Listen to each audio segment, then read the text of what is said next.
Independence is an opportunity to become free. It is not freedom. Papua New Guinea, greetings. Today, by me watching on the video where Dr. Myles Munroe, who said he become a PNG some years ago, I've been making some talk long and now me look some trouble talk making. This is what happening in PNG today. We take for granted of the independence, we misuse the resources, some of the decisions that we're supposed to make, our leaders should make, the key people in our departments, they should make, but they take for granted the freedom we have in our country, all making number, people facing plenty problem. There are a lot of things going on in our country. So, message him, one powerful message, and me gonna watch him since I'm timely. Since we are about to celebrate the 50th anniversary of Papua New Guinea. Let's all watch this.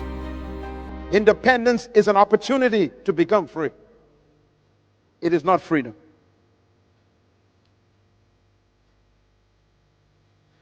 They were delivered from Egypt. They were independent from Egypt, but they still wasn't in the promised land. You are not yet in the New Guinea that God promised you yet. Because that Papua New Guinea requires a new kind of mentality.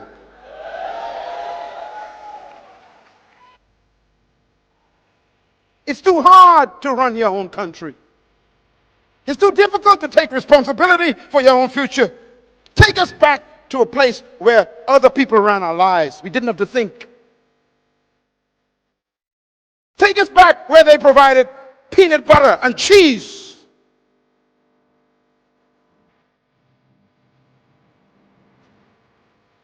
And God says, none of you will enter the promised land because you don't want to get rid of Egypt thinking. So he led them for 30 years. Do you know why? Because 40 years is a generation. That means he kept them going in circles until he got what they were carrying. They were carrying the next generation. Joshua was not born in Egypt.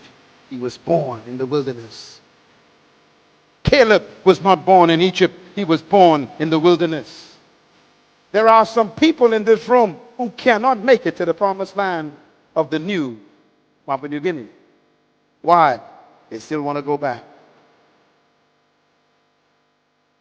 I'm not talking to you. I'm talking to the one right behind you.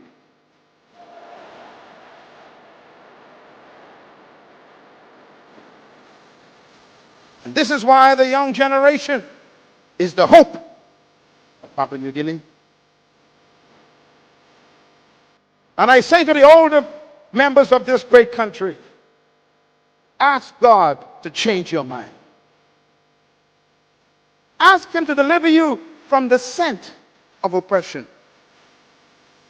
Ask him to give you a miracle, not in your body, but in your mind. Because their mind kept them out of the promised land.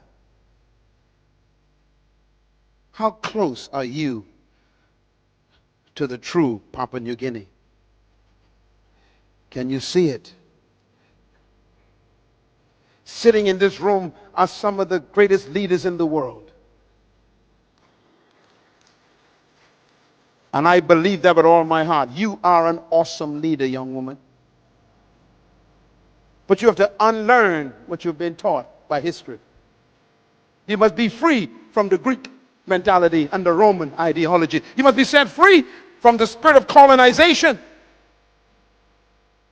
And believe that you can govern this country effectively by God's help. I beg you today to be delivered from Greek philosophy.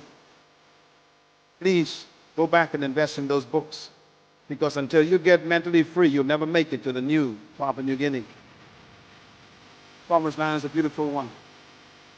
I'm afraid for this country. This country has so much wealth in it now that we need true leaders to govern it. And that's why you're here today. Maybe God is preparing you to go into political life, to govern this country in the fear of God, intellectually stimulated by the truth about yourself, where you do not harm people for your own private ambition. And so Jesus was living in a colony ruled by people who oppressed and dominated humans. His disciples, which means students,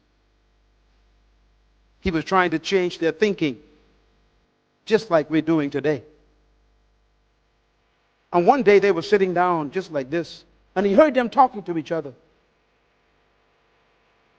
And they were arguing, which one of us is the greatest? They must have been from Papua New Guinea. Always want to know who's in charge.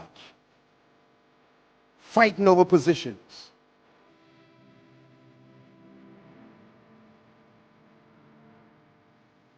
And he said to them, "What are you discussing?" He heard them. And they were so embarrassed. He said, "Are you asking who's the greatest among you?" And the Bible says he called a little child. He says, "Come, baby." And he put a child in the middle of them. He said, "The greatest among you," like a child.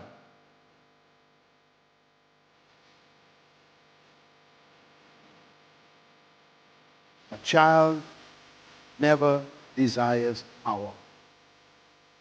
Never be jealous of someone because you don't know what it costs them to get where they are. Can you drink the cup they drink? Leaders don't become jealous of other people's positions.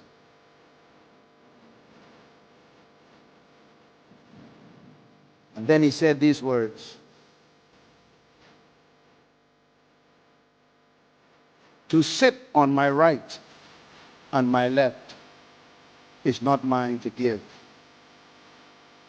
These places belong to those for whom they have been determined by my Father." That means you can't even pray to Jesus for a position. Because in my kingdom, if you want to be a great leader, you must become the servant of everybody.